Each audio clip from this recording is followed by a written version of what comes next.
Nos encontramos con la abogada Nidia Castillo de la red de abogadas defensoras de la zona sur del país y estamos hablando de un caso bastante emblemático del joven Kevin Alexander Pérez, quien fue torturado por los militares en el 18 de diciembre de 2017. Abogada, ¿cuáles son los obstáculos que ustedes han encontrado para buscar justicia en el caso de Kevin? Gracias, doctora Dina. Bueno, para nosotras es todo un desafío poder representar legalmente este caso, puesto que es un caso emblemático. Estamos hablando de un delito que se cometió en contra del joven Kevin Alexander Pérez y que evidentemente los principales involucrados de este hecho pues son autoridades de las fuerzas militares. Esta acción se cometió en el contexto de la crisis postelectoral del año 2017 y en el marco de las manifestaciones, pues este joven no se encontraba en ese momento manifestándose. Él venía de jugar fútbol y se hacía acompañar con un amigo y desafortunadamente fue atacado por fuerzas militares que en ese momento se desempeñaban en la 101 brigada de aquí del departamento de Choluteca. Entonces, nosotras empezamos a hacerle este acompañamiento, esta representación legal al joven Kevin y a sus familiares también, porque sus fuertes deseos es que se haga justicia, en virtud de que él fue fuertemente agredido físicamente por parte de los militares y que hasta la fecha de hoy pues tiene graves consecuencias producto de esas torturas que recibió por parte de los militares. Entonces, estamos hablando que este hecho ocurrió en el año 2017, en el mes de diciembre, 18 de diciembre para ser exacto. Y se presentó un requerimiento fiscal en el mes de junio del año 2018. Y hasta la fecha de hoy, casi 3 años después, no tenemos ningún resultado que hasta el momento favorezca a Kevin Alexander Pérez. ¿Qué es lo que está pidiendo Kevin? Pues evidentemente que estas personas sean enjuiciadas, que paguen por este hecho y que también se le puedan resarcir los daños que él sufrió. Evidentemente, a través de este caso también exigimos al gobierno que no se repitan estas acciones que atentan directamente contra la dignidad física, psicológica y emocional de la ciudadanía en general. Recientemente se iba a celebrar una audiencia, la segunda audiencia indagatoria del tercer imputado, porque ya se celebró la primera audiencia indagatoria donde se presentaron voluntariamente 2 imputados, quedando pendiente 1. De esa primera audiencia, pues ya se resolvió, ya el juez decretó auto de formal procesamiento en la audiencia inicial, y que la parte defensora presentó un recurso de apelación. Hasta el momento tenemos entendido que ese recurso no ha subido a la corte de apelación. Y pues hasta la fecha de hoy teníamos pensado, ¿verdad?, celebrar la segunda audiencia indagatoria del tercer imputado, que desafortunadamente no se llevó a cabo porque la parte defensora presentó un escrito pidiendo la reprogramación de la misma en virtud de que se sentía un poco afectada por la enfermedad del COVID. Entonces, ¿cuáles son esos obstáculos? Pues precisamente que hemos identificado que por tratarse de personas que actualmente siguen desempeñándose en cargos importantes dentro de las fuerzas militares, esto evidentemente pues ha permitido una obstrucción en el proceso. Tenemos más que claro que aquí hay intereses de por medio por parte de estas personas. Tenemos conocimiento también de que han hecho todo lo posible para que estas audiencias no avancen en su desarrollo, y cuando hablamos de una justicia tardía, pues evidentemente no es una justicia.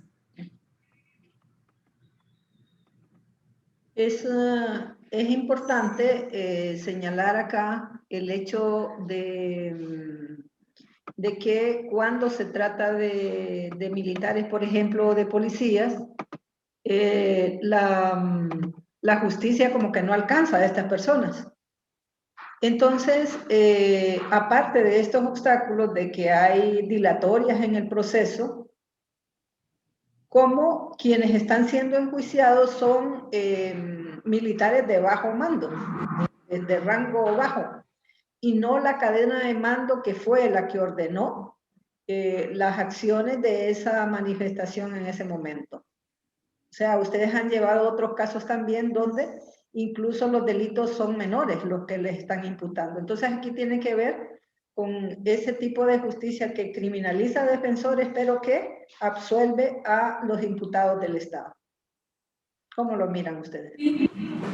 Totalmente de acuerdo con usted, doctora, porque estamos hablando, ¿verdad?, de que dentro de estos 3 imputados hay uno de ellos que evidentemente tiene el cargo de coronel y, como bien lo decía el fiscal, en el marco de la honestidad, decía él, ¿verdad?, y de la transparencia, es bien difícil decirles que estos casos avancen, ¿verdad?, que estos casos prosperen dentro de un tribunal, porque desafortunadamente en nuestro sistema de justicia, cuando se tratan de militares, pues como que son personas intocables, como que son personas que no se pueden someter ante un proceso judicial. Entonces, sin embargo, para nosotras esto representa un desafío y también un reto como quien dice, pues hombre, si tenemos un sistema de justicia, hagamos lo que esté a nuestro alcance. Esforcémonos, hagamos alianzas, articulemos acciones que puedan encaminar este proceso de forma más efectiva. Y de hecho, pues hasta la fecha de hoy hemos contado con el apoyo de las oficinas del Alto Comisionado, con el apoyo de Abogados Sin Fronteras Canadá, con el apoyo de otras organizaciones de sociedad civil también que trabajan fuertemente con el tema de libertad de expresión, ¿verdad? Hemos contado también con el apoyo de Azopodeu, que les ha interesado saber un poco más acerca de estos procesos y ver de qué manera también se hacen esfuerzos unificados para que esto no quede en una impunidad. Y hacia eso es que nosotros le queremos apostar. De hecho, a nivel nacional, Dina, creo que son los pocos casos que han quedado, según el informe de las oficinas del Alto Comisionado, los casos del sur que se dieron en el marco de la crisis postelectoral contra militares, son los únicos que están abiertos. Estamos tratando el caso de Kevin Alexander Pérez y el caso de Carlos Ariel Roda. En el caso de que sea un Estado de Derecho fortalecido, ¿cuánto tiempo duraría un proceso de esta naturaleza? Bueno, hemos visto como por ejemplo que hay casos que cuando se trata de judicializar a defensores y a defensoras de derechos humanos, personas que defienden el territorio, que defienden el medio ambiente, vemos que esos procesos avanzan en meses. Como ahorita recientemente nosotras que estamos llevando la representación legal del padre Florentino Hernández, un sacerdote reconocido, párroco de la Iglesia Cristo de Esquipula, del Triunfo, que ha sido judicializado por parte de la diócesis de Choluteca por estar en contra de la forma como él ha liderado todos estos procesos de liberación, ¿verdad? Predicando un evangelio libertador que acompaña fuertemente los procesos de luchas sociales, sobre todo en defensa del territorio y el medio ambiente, y muy apegado a la filosofía del Papa Francisco. Hemos visto cómo a consecuencia de este trabajo que él ha venido haciendo ha sido víctima de judicialización y cómo su proceso ha avanzado en menos de un año. En menos de un año. Ahorita recientemente que se presentó un recurso de amparo, la Corte Suprema de Justicia, al cabo de 3-4 meses ya tenía resuelto el recurso. Entonces, estamos frente a un sistema frente a un sistema desigualitario, así lo podríamos decir, desigualitario, que viene a favorecer a los grandes y que viene a favorecer a los más débiles. Entonces, esta situación yo creo que no se debe de seguir permitiendo. Debemos de unificar esfuerzos para frenar contra estas irregularidades que se dan dentro del sistema de justicia. Podemos avisorar acá entonces que dado la tardanza en el acceso a la justicia y incluso el rompimiento del debido proceso, este caso podría ser llevado a la Comisión Interamericana de Derechos Humanos. Efectivamente, sí, por supuesto que sí, y como un caso emblemático, pues así lo estaríamos trabajando evidentemente. Lo que estamos procurando es hacer todos los esfuerzos, agotar todas las instancias a nivel nacional. Ya tenemos más de 3 años, como usted decía. Yo creo que ya sería un caso candidato para que pueda presentarse ante la Comisión Interamericana de Derechos Humanos. ¿Qué impacto tiene un caso de esta naturaleza con este retardo en las víctimas y en la sociedad? Bueno, el impacto, Dina, sería, bueno, nosotras somos las que somos del colectivo de abogadas que consideramos que justicia tardía no es justicia. Pensamos que los hondureños y las hondureñas debemos de aspirar a un sistema judicial diligente, oportuno, un sistema judicial igualitario que pueda garantizar la aplicación justa de la justicia como tal. Entonces, esto afecta terriblemente a las víctimas, a los familiares de las víctimas también y a toda una ciudadanía en general, porque no hay una credibilidad, el gobierno pierde su credibilidad. Entendemos que un gobierno es garante de los derechos fundamentales de la ciudadanía. Y dentro de esos derechos fundamentales es el acceso a la justicia y el derecho a la verdad. Y esos derechos fundamentales se ponen en tremendos riesgos. Son derechos altamente vulnerables. Entonces, ¿qué pasa cuando no tenemos un Estado garante de justicia? Pues estamos hablando de que no hay una institucionalidad. No está funcionando un gobierno como tal. No están funcionando sus instituciones. Entonces no tenemos Estado. No tenemos Estado. Tenemos leyes, pero no tenemos un Estado que efectivamente nos garantice un Estado de derecho como tal.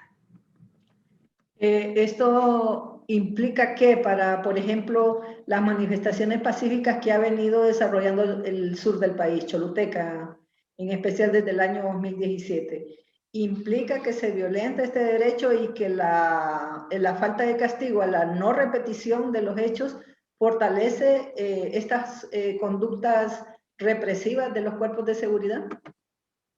Por supuesto, también. En este caso, bueno, Kevin no era un manifestante.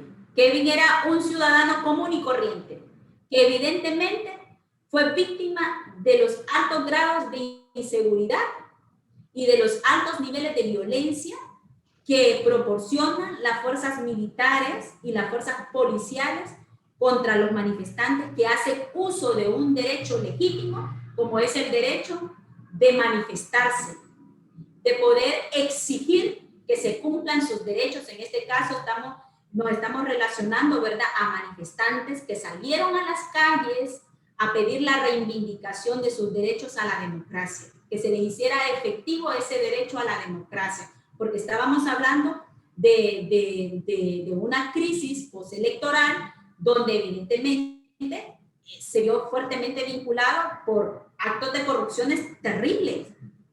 Todo el proceso electoral fue manipulado, fue un proceso altamente corrupto. Entonces, la ciudadanía se sentía completamente indignada, sale a las calles a manifestarse y como resultado el gobierno saca sus tropas, saca sus policías y empieza a reprimirlo. Empieza a hacer un uso excesivo de la fuerza. ¿Qué pasa si no se cumple, si no hay justicia con el caso de Kevin? ¿Qué pasa? Que no, si no hay justicia con el caso de Carlos Ariel, estos hechos se van a seguir repitiendo.